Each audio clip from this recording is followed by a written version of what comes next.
Next to National Electricity Policy and Plan.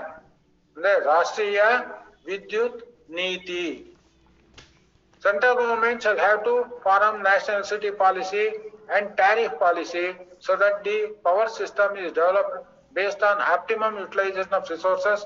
Rural areas are permitted to have standalone systems based on renewable sources and energy and non-conventional sources of energy, bulk purchase and local distribution in rural areas through panchayat institutions, cooperative societies, etc.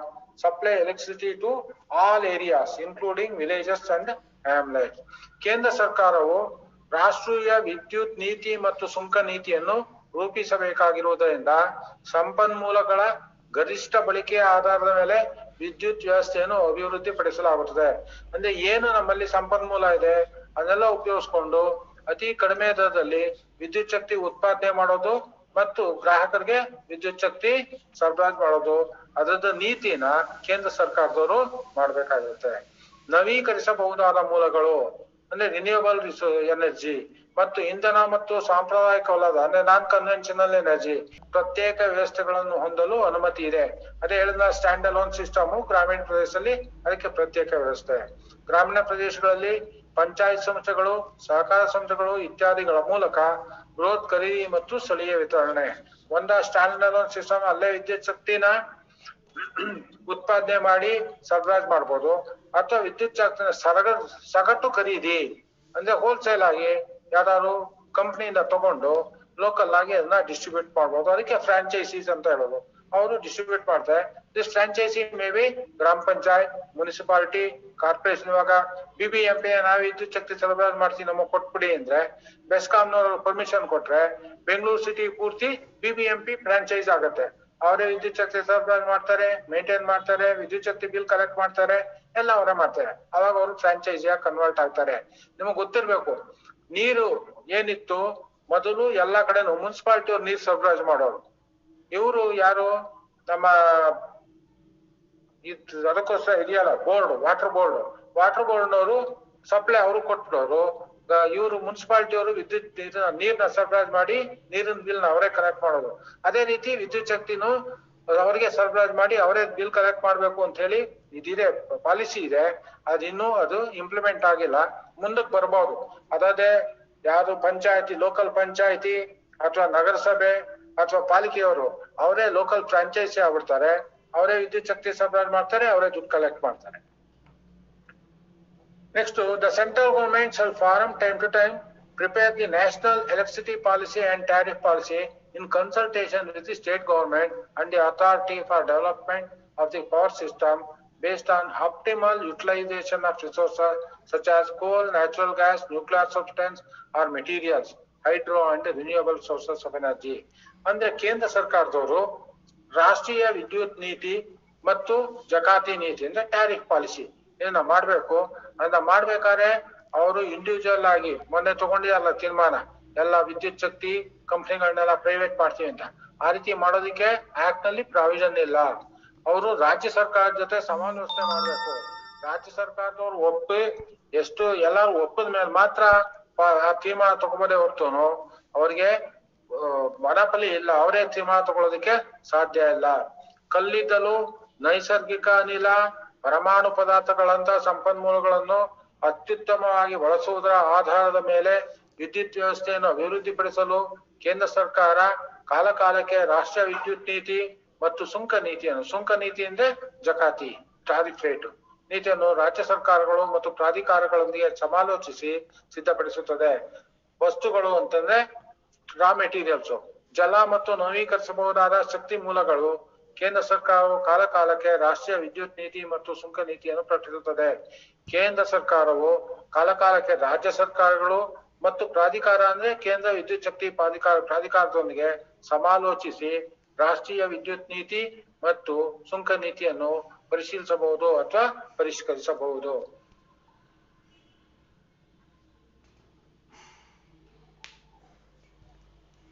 The authority shall prepare. Authority ಅಂದ್ರೆ central electricity authority. ಮೊದಲೇ ಹೇಳಿದೀನಿ definition ಅಲ್ಲಿ ಎಲ್ಲಿ authority ಅಂತ ಬರುತ್ತೆ, authority ಇಂದ ಬರ್ತಾ ಇದ್ದಾನೆ, it is central electricity authority. The authority shall prepare the national electricity plan in accordance with the National Electricity Policy and notify such plan once in 5 years. 5 ವರ್ಷಕ್ಕೊಂದ್ಸಲಿ ಮಾಡಬೇಕು. National policy on standalone system for rural areas and non-conventional energy systems, national policy on electrification and local distribution in rural areas, obligation to supply electricity to rural areas, generating company and requirement for setting up of generating station, hydroelectric generation, provided that the authority in preparing the national electricity plan shall publish the draft national electricity plan and invite suggestions and objections thereon from the licensees. ಅಂದ್ರೆ ಏನು ಇರೋಗಡೆ ಪ್ರಾಧಿಕಾರ ಸಮಾಲೋಚಿಸಿ national electricity policy ಅಂದ್ರೆ ರಾಷ್ಟ್ರೀಯ ವಿದ್ಯುತ್ ನೀತಿ notify ಅಂದ್ರೆ ಪ್ರಕಟಿಸಬೇಕು. ಈ ಪ್ರಕಟಿಸಬೇಕಾದ್ರೆ ರಾಜ್ಯ ಸರ್ಕಾರದವ್ರನ್ನ ಕೇಳಬೇಕು, ಪ್ರಾಧಿಕಾರನ ಕೇಳಬೇಕು, ಆಮೇಲಿಂದ ಇನ್ನು ಯಾರ ಜನರೇಟಿಂಗ್ ಕಂಪ್ನಿ ಇದೆ, ಹೈಡ್ರೋ ಎಲೆಕ್ಟ್ರಿಕ್ ಕಂಪ್ನಿ ಇದೆ, ಎಲ್ಲಾದ್ರು ಲೈಸೆನ್ಸ್ ಇದ್ದಾರೆ ಅವ್ರ ಜೊತೆನೂ ಎಲ್ಲಾ ಸಮಾಲೋಚಿಸ್ಬೇಕು. ಅವ್ರದ್ದು ತಕರಾರು ಏನಿದೆ ಅಥವಾ ಅವ್ರದ್ದು ಇದು ಏನು ಸಲಹೆ ಸೂಚನೆಗಳಿದಾವೆ ಅದನ್ನೆಲ್ಲ ಕನ್ಸಿಡರ್ ಮಾಡಬೇಕು. Next generating company and the public such as may be prescribed authority notify the plan after obtaining the approval of the central government. ಇಷ್ಟೆಲ್ಲ ಮಾಡಿ ಆದ್ಮೇಲೆ ಕೇಂದ್ರ ಸರ್ಕಾರದವರು ಒಪ್ಪಿಗೆ ಕೊಟ್ಮೇಲೆ ಅದನ್ನ ಪಬ್ಲಿಷ್ ಮಾಡೋದು. Revise the plan incorporating their directions if any given by the central government while granting approval. The authority may review or revise the national electricity plan in accordance with the national electricity policy. ರಾಷ್ಟ್ರೀಯ ವಿದ್ಯುತ್ ನೀತಿಗೆ ಅನುಸಾರವಾಗಿ ಇವ್ರು ಮಾಡ್ತಕ್ಕಂತ ಏನು ಕಾರ್ಯಕ್ರಮನ ತಿದ್ದುಪಡಿ ಮಾಡಬಹುದು. ಪ್ರಾಧಿಕಾರವು ರಾಷ್ಟ್ರೀಯ ವಿದ್ಯುತ್ ನೀತಿಗೆ ಅನುಗುಣವಾಗಿ ರಾಷ್ಟ್ರೀಯ ವಿದ್ಯುತ್ ಯೋಜನೆಯನ್ನು ಸಿದ್ಧಪಡಿಸುತ್ತದೆ ಮತ್ತು 5 ವರ್ಷಗಳಿಗೊಮ್ಮೆ ಅಂತಹ ಯೋಜನೆಗಳನ್ನು ತಿಳಿಸುತ್ತದೆ ಅಂದ್ರೆ ಪ್ರಚಾರಪಡಿಸುತ್ತದೆ. ಗ್ರಾಮೀಣ ಪ್ರದೇಶಗಳಿಗೆ ಮತ್ತು ಅಸಾಂಪ್ರದಾಯಿಕ ಇಂಧನ ವ್ಯವಸ್ಥೆಗಳಿಗೆ ಸ್ವತಂತ್ರ ವ್ಯವಸ್ಥೆಗಳ ಕುರಿತು ಅಂದ್ರೆ ಸ್ಟ್ಯಾಂಡ್ ಅಲೋನ್ ಸಿಸ್ಟಮ್. ರಾಷ್ಟ್ರೀಯ ನೀತಿ ಗ್ರಾಮೀಣ ಪ್ರದೇಶಗಳಲ್ಲಿ ವಿದ್ಯುದೀಕರಣ ಮತ್ತು ಸ್ಥಳೀಯ ವಿದ್ಯುತ್ ವಿತರಣೆ. ರಾಷ್ಟ್ರೀಯ ನೀತಿ ಗ್ರಾಮೀಣ ಪ್ರದೇಶಗಳಲ್ಲಿ ವಿದ್ಯುತ್ ಸರಬರಾಜು ಮಾಡುವ ಜವಾಬ್ದಾರಿಗಳು, ಉತ್ಪಾದಿಸುವ ಕಂಪನಿ ಮತ್ತು ಉತ್ಪಾದನಾ ಕೇಂದ್ರವನ್ನು ಸ್ಥಾಪಿಸುವ ಅವಶ್ಯಕತೆ. ಜಲ ವಿದ್ಯುತ್ ಉತ್ಪಾದನೆ ರಾಷ್ಟ್ರೀಯ ವಿದ್ಯುತ್ ಯೋಜನೆಯನ್ನು ಸಿದ್ಧಪಡಿಸುವ ಪ್ರಾಧಿಕಾರವು ರಾಷ್ಟ್ರೀಯ ವಿದ್ಯುತ್ ಯೋಜನೆಯನ್ನು ಕರಡನ್ನು ಪ್ರಕಟಿಸುತ್ತದೆ ಅಂದ್ರೆ ಡ್ರಾಫ್ಟ್. ನೆಕ್ಸ್ಟ್ ಮತ್ತು ಪರವಾನಗಿ ಪಡೆದವರು, ಉತ್ಪಾದಿಸುವ ಕಂಪನಿಗಳು ಮತ್ತು ಸಾರ್ವಜನಿಕರಿಂದ ಸಲಹೆಗಳು ಮತ್ತು ಆಕ್ಷೇಪಣೆಗಳನ್ನು ಆಹ್ವಾನಿಸುತ್ತದೆ ಅಂದ್ರೆ it will invite the suggestions and objections if any. ನಿಗದಿತ ಸಮಯದೊಳಗೆ ಪ್ರಾಧಿಕಾರವು ಕೇಂದ್ರ ಸರ್ಕಾರದ ಅನುಮೋದನೆ ಪಡೆದ ನಂತರ ಯೋಜನೆಯನ್ನು ತಿಳಿಸುತ್ತದೆ. ಅದರ ನಿರ್ದೇಶನ ಒಳಗೊಂಡ ಯೋಜನೆಯನ್ನು ಪರಿಷ್ಕರಿಸಿ ಕೇಂದ್ರ ಸರ್ಕಾರವು ಅನುಮೋದನೆ ನೀಡುವಾಗ ಪ್ರಾಧಿಕಾರವು ರಾಷ್ಟ್ರೀಯ ವಿದ್ಯುತ್ ನೀತಿಗೆ ಅನುಗುಣವಾಗಿ ರಾಷ್ಟ್ರೀಯ ವಿದ್ಯುತ್ ಯೋಜನೆಯನ್ನು ಪರಿಶೀಲಿಸಬಹುದು ಅಥವಾ ಪರಿಷ್ಕರಿಸಬಹುದು. Next, the central government shall, after consultation with the state government, prepare and notify the national policy permitting standalone for rural areas. ಕೇಂದ್ರ ಸರ್ಕಾರವು ರಾಜ್ಯ ಸರ್ಕಾರಗಳೊಂದಿಗೆ ಸಮಾಲೋಚಿಸಿದ ನಂತರ ರಾಷ್ಟ್ರೀಯ ನೀತಿಯನ್ನು ಸಿದ್ಧಪಡಿಸಿ ತಿಳಿಸುತ್ತದೆ. ಗ್ರಾಮೀಣ ಪ್ರದೇಶಗಳಿಗೆ ಏಕಾಂಗಿಯಾಗಿ ನಿಲ್ಲುವಂತೆ ಮಾಡುತ್ತದೆ ಅಂದ್ರೆ ಸ್ಟ್ಯಾಂಡ್ ಅಲೋನ್ ಸಿಸ್ಟಮ್ ನಲ್ಲಿ ವಿದ್ಯುತ್ ಶಕ್ತಿ ಸರಬರಾಜು ಮಾಡೋದಕ್ಕೆ. The central government shall also formulate a national policy in consultation with the state governments and the state commissions for rural electrification and for bulk purchase of power and management of local distribution in rural areas through panchayat institutions, users association, cooperative societies, non-governmental organizations or franchisees. The appropriate government shall endeavor to supply electricity to all areas including villages and hamlets.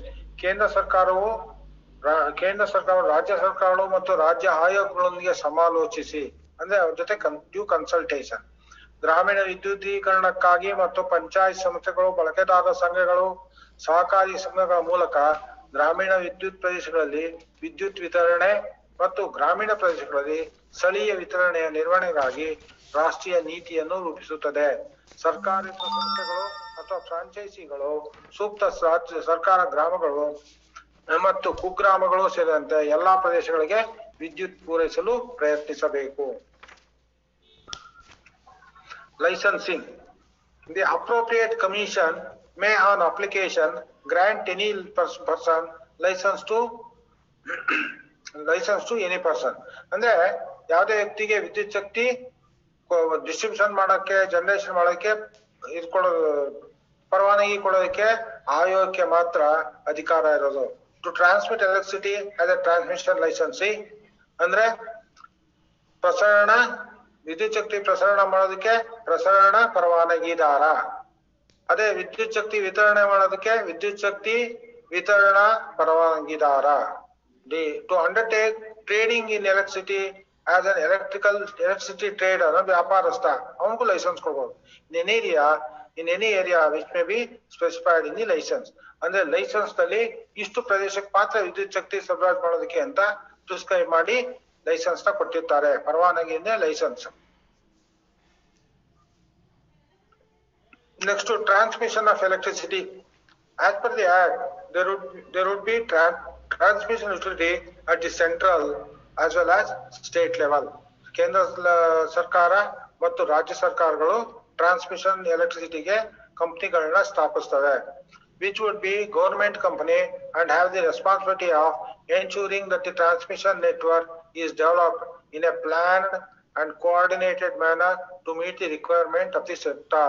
ವಿದ್ಯುತ್ ಶಕ್ತಿ ಕ್ಷೇತ್ರಕ್ಕೆ ಉಪಯೋಗ ಆಗೋ ರೀತಿ ಯಾವ ರೀತಿ ಪ್ರಸರಣ ಮಾರ್ಗಗಳನ್ನ ಸ್ಥಾಪಿಸಬೇಕು ಅದನ್ನ ತೀರ್ಮಾನ ತಗೊಳ್ತಾರೆ. The load dispatch function could be kept with the transmission utility or separated. ಅಂದ್ರೆ ಲೋಡ್ ಡಿಸ್ಪ್ಯಾಚ್ ಅಂತಂದ್ರೆ ಯಾರಿಗೆ ಎಷ್ಟು ವಿದ್ಯುತ್ ಶಕ್ತಿ ಬೇಕು ಅದನ್ನ ವಿತರಣೆ ಮಾಡಿ ಕಳಿಸುವಂತದ್ದು ಒಂದು ಲೋಡ್ ಡಿಸ್ಪ್ಯಾಚ್ ಸೆಂಟರ್ಸ್ ಅಂತ ಮಾಡಿರ್ತಾರೆ. ಅದನ್ನ ಸಪರೇಟ್ ಮಾಡಬಹುದು ಅಥವಾ ಟ್ರಾನ್ಸ್ಮಿಷನ್ ಲೈಸೆನ್ಸಿಗೆ ಪವರ್ ಕೊಡಬಹುದು. In the case of separation of the load dispatch function would have to remain with the state government organization or company. ಯಾವ್ದಕ್ಕಾರು ಕಂಪನಿಗಳನ್ನ ಸ್ಥಾಪಿಸಬೇಕು ಅಥವಾ ಸರ್ಕಾರ ಸ್ವಂತವಾಗಿ ಅವರೇ ಸ್ಥಾಪಿಸಬಹುದು. The act also provides for private transmission licenses. ಖಾಸಗಿ ವ್ಯಕ್ತಿಗಳು ಸಹ ಪ್ರಸಾರಣ ಮಾಡೋದಕ್ಕೆ ಪರವಾನಗಿ ಪಡ್ಕೊಳ್ಳೋದಕ್ಕೆ ಅವಕಾಶ ಇದೆ. The act provides for open access in transmission from the onset with the provision for surcharge for taking care of current level of cross subsidy with the surcharge being gradually phased off. ಅಂದ್ರೆ ಏನ್ surcharge ಮೇಲ್ ಶುಲ್ಕ ಅಂತ ಏನ್ ವಿಧಿಸ್ತಾರೆ ಹಾಗೆ cross subsidy charges ಅಂತ ಏನ್ ತಗೊಳ್ತಾರೆ ಇದನ್ನ ಫಾರ್ ದಿ ಟೈಮ್ ಬೀಯಿಂಗ್ ಏನು ಖರ್ಚಾಗ್ತದೆ ಆ ಖರ್ಚನ್ನ ಇದ್ ಮಾಡೋದಕ್ಕೆ ಬರ್ಸೋದಿಕ್ಕೆ ಅಂತ ಮಾಡೋದು. ಮುಂದಕ್ಕೆ ಬರ್ತಾ ಬರ್ತಾ ವಿದ್ಯುತ್ ಶಕ್ತಿ ದರದಲ್ಲೇ ಆ ಸರ್ಚಾರ್ಜ್ಗಳು ಅದೆಲ್ಲ ಸೇರಿಸಿ ಏಕ ವಿದ್ಯುತ್ ಶಕ್ತಿ ದರನ ಮಾಡ್ತಾರೆ. ಕಾಯ್ದೆ ಪ್ರಕಾರ ಕೇಂದ್ರ ಮತ್ತು ರಾಜ್ಯ ಮಟ್ಟದಲ್ಲಿ ಪ್ರಸರಣ ಉಪಯುಕ್ತತೆ ಇರುತ್ತದೆ ಅಂದ್ರೆ ಯುಟಿಲಿಟಿ. ಅದು ಸರ್ಕಾರಿ ಕಂಪನಿ ಆಗಿರುತ್ತದೆ ಮತ್ತು ಕ್ಷೇತ್ರದ ಅಗತ್ಯತೆಗಳನ್ನು ಪೂರೈಸಲು ಸಂವಹನ ಜಾಲವನ್ನು ಯೋಜಿತ ಮತ್ತು ಸಂಘಟಿತ ರೀತಿಯಲ್ಲಿ ಅಭಿವೃದ್ಧಿ ಪಡಿಸಲಾಗಿದೆ ಎಂದು ಖಚಿತಪಡಿಸಿಕೊಳ್ಳುವ ಜವಾಬ್ದಾರಿಯನ್ನು ಹೊಂದಿರುತ್ತದೆ. ಲೋಡ್ ರವಾನೆ ಕಾರ್ಯವನ್ನು ಪ್ರಸರಣ ಉಪಯುಕ್ತತೆಯೊಂದಿಗೆ ಇರಿಸಬಹುದು ಅಥವಾ ಬೇರ್ಪಡಿಸಬಹುದು. ಎರಡು ಸೇರ್ಸ್ ಒಂದೇ ಕಂಪನಿ ಮಾಡಬಹುದು ಅಥವಾ ಬೇರೆ ಬೇರೆ ಇರ್ಬೋದು. ಲೋಡ್ ರವಾನೆ ಕಾರ್ಯವನ್ನು ಬೇರ್ಪಡಿಸುವ ಸಂದರ್ಭದಲ್ಲಿ ರಾಜ್ಯ ಸರ್ಕಾರಿ ಸಂಸ್ಥೆ ಅಥವಾ ಕಂಪನಿಯೊಂದಿಗೆ ಇರಬೇಕಾಗುತ್ತದೆ. ಖಾಸಗಿ ಪ್ರಸರಣ ಪರವಾನಗಿದಾರರಿಗೆ ಈ ಕಾಯ್ದೆ ಅವಕಾಶ ಒದಗಿಸುತ್ತದೆ. ಪ್ರೈವೇಟ್ ನವರು ಸಹ ಮಾಡಬಹುದು. ಈ ಕಾಯ್ದೆ ಪ್ರಾರಂಭದಿಂದಲೇ ಪ್ರಸರಣದಲ್ಲಿ ಮುಕ್ತ ಪ್ರದೇಶವನ್ನು ಒದಗಿಸುತ್ತದೆ. ಪ್ರಸ್ತುತ ಹಂತದ ಕ್ರಾಸ್ ಸಬ್ಸಿಡಿಯನ್ನು ನೋಡಿಕೊಳ್ಳಲು ಹೆಚ್ಚುವರಿ ಶುಲ್ಕವನ್ನು ಕ್ರಮೇಣ ಹಂತ ಹಂತವಾಗಿ ತೆಗೆದು ಹಾಕಲಾಗುತ್ತದೆ. ಇಂಟರ್ ಸ್ಟೇಟ್ ಟ್ರಾನ್ಸ್ಮಿಷನ್ ಅಂದ್ರೆ ಅಂತರ್ರಾಜ್ಯ ಪ್ರಸರಣ ವಿದ್ಯುತ್ ಶಕ್ತಿ ಒಂದು ರಾಜ್ಯದಿಂದ ಇನ್ನೊಂದು ರಾಜ್ಯಕ್ಕೆ ಕಳಿಸುವಂತಹದ್ದು. Central government may make region wise demarcation of the country and from time to time make such modification thereon as it may consider necessary for the efficient, economical and integrated transmission and supply of electricity, and in particular to facilitate voluntary interconnections and coordination of facilities for the interstate, regional and inter-regional generation and transmission of the electricity. ಅಂದ್ರೆ ಒಂದು ರಾಜ್ಯದಿಂದ ಒಂದು ರಾಜ್ಯಕ್ಕೆ ಕಳಿಸ್ಬೇಕಾದ್ರೆ ಅದು ಕಾರ್ಯಕ್ಷಮತೆಯಿಂದ ಇರಬೇಕು, ಮಿತವ್ಯಯಕಾರಿಯಾಗಿರ್ಬೇಕು ಅನ್ನೋ ನೋಡ್ಕೊಂಡು ಒಂದು ರಾಜ್ಯದಿಂದ ಇನ್ನೊಂದು ರಾಜ್ಯಕ್ಕೆ ಕಳಿಸುವಂತಹದ್ದು. ಕೇಂದ್ರ ಸರ್ಕಾರವು ದೇಶದ ಪ್ರದೇಶವಾರು ಗಡಿರೇಖೆಯನ್ನು ಮಾಡಬಹುದು. ಅಂದ್ರೆ ಒಂದೊಂದು ರೀಜನಲ್ ಸೆಂಟರ್ ಅಂತ ಮಾಡಿ ಅದಕ್ಕೆ ಇಷ್ಟು ಸ್ಟೇಟು ಅಂತ ಹೇಳಿ ತೀರ್ಮಾನ ಮಾಡಬಹುದು ಮತ್ತು ಕಾಲ ಕಾಲಕ್ಕೆ ಅಂತ ಮಾರ್ಪಾಡುಗಳನ್ನು ಮಾಡಬಹುದು. ಏಕೆಂದರೆ ಇದು ದಕ್ಷ ಆರ್ಥಿಕ ಮತ್ತು ಸಮಗ್ರ ಪ್ರಸಾರಣ ಮತ್ತು ವಿದ್ಯುತ್ ಶಕ್ತಿ ಸರಬರಾಜಿಗೆ ಅಗತ್ಯವೆಂದು ಪರಿಗಣಿಸಬಹುದು ಮತ್ತು ನಿರ್ದಿಷ್ಟವಾಗಿ ಸ್ವಯಂ ಪ್ರೇರಿತ ಅಂತರ್ ಸಂಪರ್ಕ ಮತ್ತು ಅಂತರ ರಾಜ್ಯ ಪ್ರಾದೇಶಿಕ ಮತ್ತು ಅಂತಾರಾಜ್ಯ ಉತ್ಪಾದನೆ ಮತ್ತು ವಿದ್ಯುತ್ ಪ್ರಸರಣಕ್ಕೆ ಸೌಲಭ್ಯಗಳ ಸಮನ್ವಯ ಹೊಂದಿರುತ್ತದೆ. Next, National Load Dispatch Center.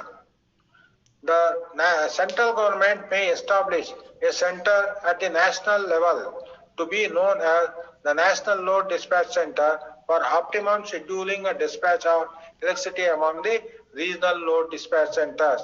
ಅಂದ್ರೆ ಇಡೀ ರಾಷ್ಟ್ರಕ್ಕೆ ಸೇರಿಸಿ ನ್ಯಾಷನಲ್ ಲೋಡ್ ಡಿಸ್ಪ್ಯಾಚ್ ಸೆಂಟರ್ ಇರುತ್ತೆ. ಆಮೇಲೆ ಅದ್ರ ಕೆಳಗೆ ಅದ್ರ ಕೈ ಕೆಳಗೆ ರೀಜನಲ್ ಲೋಡ್ ಡಿಸ್ಪ್ಯಾಚ್ ಸೆಂಟರ್ ಅಂತ ಇರುತ್ತೆ. ಎರಡೂ ಸಹ ಕೇಂದ್ರ ಸರ್ಕಾರದವರೇ ಮಾಡೋದು. The constitution and functions of the National Load Dispatch Center shall be such as may be prescribed by the central government. National Load Dispatch Center shall not engage in the business of trading in electricity. ಅಂದ್ರೆ ವಿದ್ಯುತ್ ಶಕ್ತಿ ವ್ಯಾಪಾರ ಮಾಡಬಾರ್ದು. ಅದೇನಿದ್ರು load dispatch ಮಾಡೋದು. ಒಂದ್ ಕಡೆಯಿಂದ ಒಂದ್ ಕಡೆಗೆ ವಿದ್ಯುತ್ ಶಕ್ತಿನ ಕಳಿಸ್ಕೊಡೋದಕ್ಕೆ ಏನ್ ತೀರ್ಮಾನ ತಗೋಬೇಕು ಅಷ್ಟು ಮಾತ್ರ ತಗೋಬೋದೇ ಹೊರತು ವಿದ್ಯುತ್ ಶಕ್ತಿ ಮಾರಾಟ ಮಾಡೋ ಹಾಗಿಲ್ಲ. ರಾಷ್ಟ್ರೀಯ ಲೋಡ್ ಡಿಸ್ಪ್ಯಾಚ್ ಸೆಂಟರ್ ಪ್ರಾದೇಶಿಕ ಲೋಡ್ ಡಿಸ್ಪ್ಯಾಚ್ ಸೆಂಟರ್ಗಳಲ್ಲಿ ವಿದ್ಯುತ್ ರವಾನೆಗಾಗಿ ರಾಷ್ಟ್ರೀಯ ಲೋಡ್ ಡಿಸ್ಪ್ಯಾಚ್ ಸೆಂಟರ್ ಎಂದು ಕೇಂದ್ರ ಸರ್ಕಾರವು ರಾಷ್ಟ್ರೀಯ ಮಟ್ಟದಲ್ಲಿ ಕೇಂದ್ರವನ್ನು ಸ್ಥಾಪಿಸಬಹುದು. ರಾಷ್ಟ್ರೀಯ ಲೋಡ್ ಡಿಸ್ಪ್ಯಾಚ್ ಕೇಂದ್ರದ ಸಂವಿಧಾನ ಮತ್ತು ಕಾರ್ಯಗಳು ಕೇಂದ್ರ ಸರ್ಕಾರವು ಸೂಚಿಸುವಂತದ್ದಾಗಿರ್ಬೇಕು. ಅಂದ್ರೆ ಸೆಂಟ್ರಲ್ ಗವರ್ಮೆಂಟ್ ಪ್ರಿಸ್ಕ್ರೈಬ್ ಮಾಡುತ್ತೆ ಏನ್ ಕೆಲಸ ಅಂತ ಕಾರ್ಯಚಟುವಟಿಕೆಯನ್ನ. ರಾಷ್ಟ್ರೀಯ ಲೋಡ್ ಡಿಸ್ಪ್ಯಾಚ್ ಸೆಂಟರ್ ಕೇಂದ್ರವು ವಿದ್ಯುತ್ ವ್ಯಾಪಾರದಲ್ಲಿ ತೊಡಗಬಾರದು. Next to regional load dispatch center. The central government shall establish a center for each region to be known as the regional load dispatch center having territorial jurisdiction as determined by the central government for the purpose of exercising the powers and discharging the functions. ಅಂದ್ರೆ ಕಾರ್ಯಚಟುವಟಿಕೆ ಏನಲ್ಲ ಕೇಂದ್ರ ಸರ್ಕಾರದವರೇ ತೀರ್ಮಾನ ಮಾಡ್ತಾರೆ. ಇದನ್ನ ಇಷ್ಟು state ಇಷ್ಟು district ಏನು ಅಂತ ಹೇಳಿ ಒಂದೊಂದು ಇದಕ್ಕೆ ರೀಜನಲ್ ಲೋಡ್ ಡಿಸ್ಪ್ಯಾಚ್ ಸೆಂಟರ್ ಅಂತ ಮಾಡ್ತಾರೆ. ಅದು ನ್ಯಾಷನಲ್ ಲೋಡ್ ಡಿಸ್ಪ್ಯಾಚ್ ಸೆಂಟರ್ ಅಧೀನದಲ್ಲಿ ಕೆಲಸ ಮಾಡ್ಬೇಕಾಗತ್ತೆ. The regional load dispatch center shall be operated by the government company or any authority or corporation established or constituted by or under any central law. ಕೇಂದ್ರ ಸರ್ಕಾರದ ಕಾಯ್ದೆ ಪ್ರಕಾರ ಅದನ್ನ ಸ್ಥಾಪಿಸಿರ್ತಾರೆ. As may be notified by the central government. Regional load dispatch center shall not engage in the business of generation of electricity or trading of electricity. ಇವರು ವಿದ್ಯುತ್ ಶಕ್ತಿ ಉತ್ಪಾದನೆ ಅಥವಾ ಮಾರಾಟ ಯಾವ್ದೋ ಮಾಡಬಾರ್ದು. ಬರೀ ಲೋಡ್ ಡಿಸ್ಪ್ಯಾಚ್ ಒಂದ್ ಕಡೆಯಿಂದ ಒಂದ್ ಕಡೆ ವಿದ್ಯುತ್ ಶಕ್ತಿ ಪ್ರಸರಣ ಮಾಡೋದಕ್ಕೆ ಯಾವ ರೀತಿ ಕಂಟ್ರೋಲ್ ನಿಯಂತ್ರಣ ಮಾಡಬೇಕು ಅಷ್ಟು ಮಾತ್ರ ಇವರ ಕೆಲಸ. ಕೇಂದ್ರ ಸರ್ಕಾರವು ಅಧಿಕಾರವನ್ನು ಚಲಾಯಿಸುವ ಮತ್ತು ಪ್ರಾಧಿಕಾರವನ್ನು ಬಿಡುಗಡೆ ಮಾಡುವ ಮತ್ತು ಕಾರ್ಯಗಳನ್ನು ನಿರ್ವಹಿಸುವ ಉದ್ದೇಶಗಳಿಗಾಗಿ ನಿರ್ಧರಿಸಿದಂತೆ